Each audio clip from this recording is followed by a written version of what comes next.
মানে আমি বহুত সুখী যে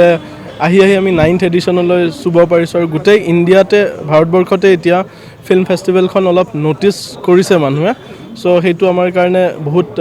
ভাল লগা কথা এটা আৰু আমি ট্ৰাই কৰিছোঁ যাতে 9th এডিশ্যনটো আগৰ এডিশ্যনতকৈ ভাল হওক আৰু ইটো এডিশ্যনৰ পৰা নেক্সট এডিশ্যনটো সদায় যাতে ভাল হয় সেইটো আমি ষ্টেণ্ডাৰ্ডটো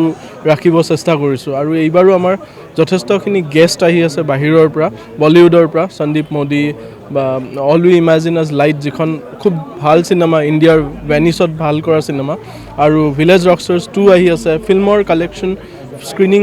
হেৰিটো বহুত ভাল আৰু ইণ্ডাষ্ট্ৰী ছেশ্যনছ হৈ আছে মই ভাবোঁ আমাৰ লোকেল যিখিনি টেলেণ্ট যোনে শিকিব বিচাৰিছে বহুত বেনিফিট হ'ব ইয়াৰ পৰা আজিৰ পৰা 4 দিনীয়াকৈ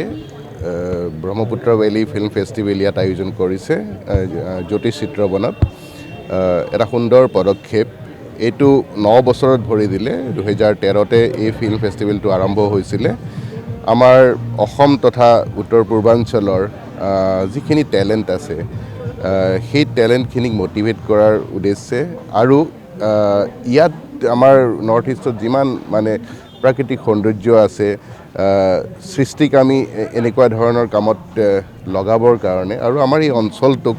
প্ৰমোট কৰিবৰ কাৰণে যদিও চালুকীয়া অৱস্থাত আৰম্ভ হৈছিলে গোটেই ফিল্ম ফেষ্টিভেলটো এতিয়া এটা বৃহৎ আকাৰ লৈছে দেশৰ আৰু বিদেশৰ বহুতো চলচ্চিত্ৰৰ লগত জড়িত নামী দামী ব্যক্তি তেখেতসকলে চলচ্চিত্ৰৰ এই উৎসৱটোত আগতে অংশগ্ৰহণ কৰিছে এইবাৰো বহুকেইজন এনেকুৱা স্বনামধন্য ব্যক্তি ইয়াত অংশগ্ৰহণ কৰাৰ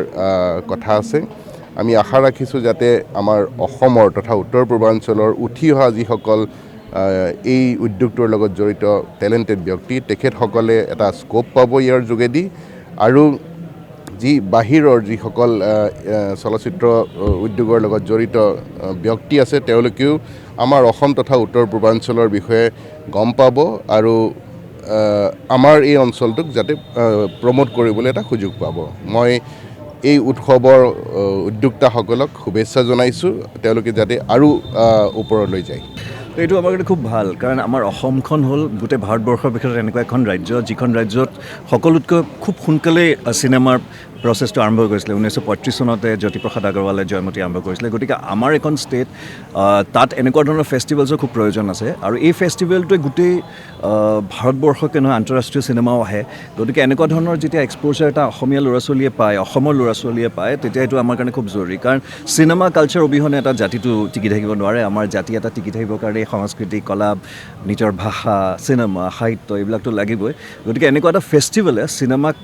আগুৱাই লৈ যোৱাত সহায় কৰে আৰু যিখিনি ল'ৰা ছোৱালী চিনেমাৰ প্ৰতি আগ্ৰহী তেওঁলোকক উৎসাহিত কৰে আৰু শিকিবলৈ এটা সুযোগ দিয়ে কাৰণ সকলোৱে বাহিৰত গৈ গোৱাত গৈ চিনেমা চাব নোৱাৰে বা অন্যান্য ৰাজ্যত গৈ চিনেমা চাব নোৱাৰে